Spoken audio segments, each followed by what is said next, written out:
What's up, everybody? It's your boy again, the Unabonger, and today I'm bringing you my review of Lone Star #1 by Mike S. Miller. Miller is a veteran of the comic book industry, having done a variety of different books at Image Comics starting in the early to mid-90s, and I know he's also done work at DC Comics on their Injustice series based on the video games too.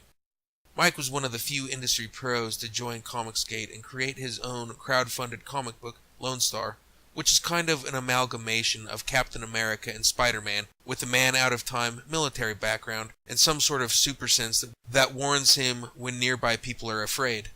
We get an opening scene where we get a quick introduction and rundown of powers. Then he finds a woman about to be raped by a bunch of Vato gangbangers, and he dispatches them all with a little bit of the old ultra-violence, shooting and kung-fuing these foos left and right, and then, when the last gangbanger smugly gives up to avoid an ass beating, he gets an unpleasant surprise when Lone Star grabs his arms and breaks them. I must admit, I enjoyed this opening scene quite a bit.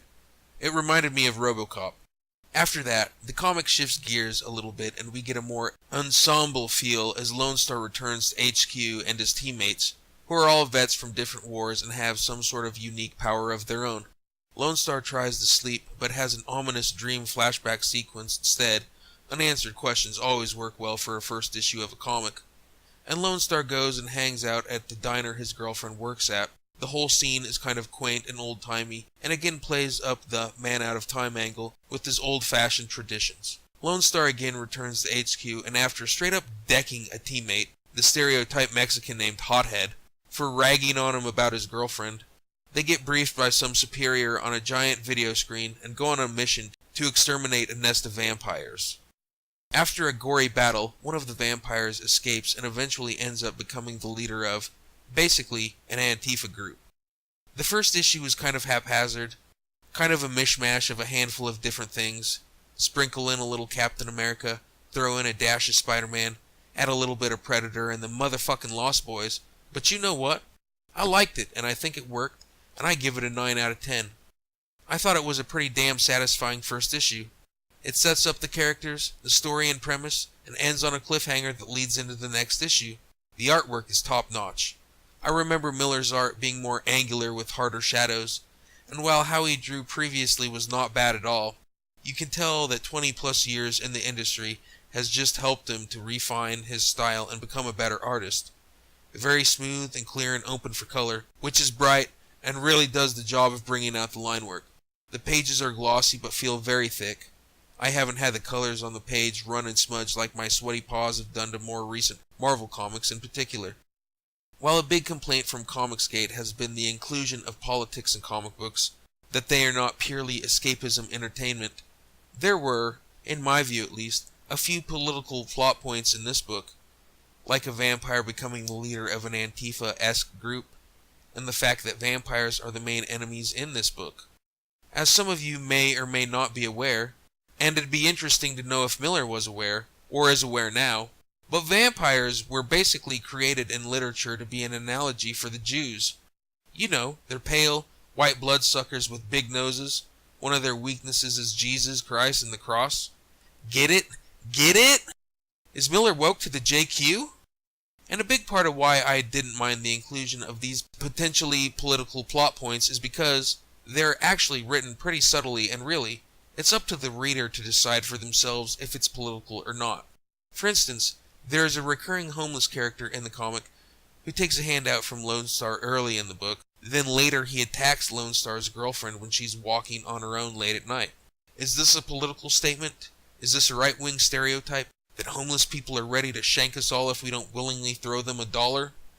Is this a racist dog whistle? Or is it just something that happened in the story?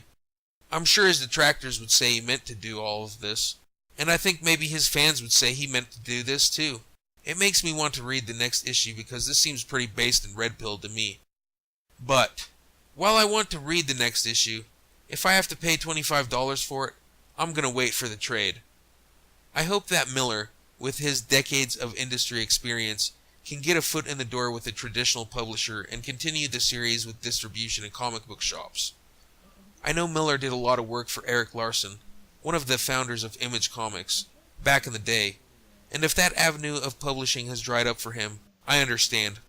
I used to be a huge Larson fan, but he's gone off the fucking deep end ever since Trump got elected, and luckily enough for me, I stopped buying Savage Dragon a couple issues before he published CP. It seems like Ethan Van Sciver kinda has a hookup at Dynamite Entertainment. Maybe they'd be interested in at least a few comicsgate books, this one included. I think another avenue of publishing for these comicsgate creators need to check out is digital. Comixology and what have you. Truth be told, I don't know much about buying comics digitally. I just read them for free with the Hoopla app. But from what I've seen, there's no discount for not getting a physical product, which I think is bullshit, but I can tell you I'd be a hell of a lot more likely to buy a digital comic for $3 than a real one for $25. I know, he got me once already, what the fuck am I even talking about? But I'm telling you, if I gotta continue this series for $25 a shot, even with the trading card and the postcard and dog tag, or whatever else you can throw in the mailer without adding a lot of weight, I'm out. This is a great comic and I would love to read more, but it's gotta get down to a reasonable price point. That's all I got for you this time, guys. If this is your first time watching a Humane Garbage video, do me a favor and be sure to slap the subscribe button and tickle the bell to get notifications of new videos. And make sure you smash that motherfucking like button and leave a comment below to help me get my daily dose of dopamine. Follow me on Twitter at the Unabonger to get jokes, hot takes, and rants in real time. And follow the official social media accounts of Humane Garbage at Humane Garbage on both Twitter and Instagram. Stay tuned for another video from Humane Garbage, and as always, remember to hit the pipe harder than you hit your wife and kids.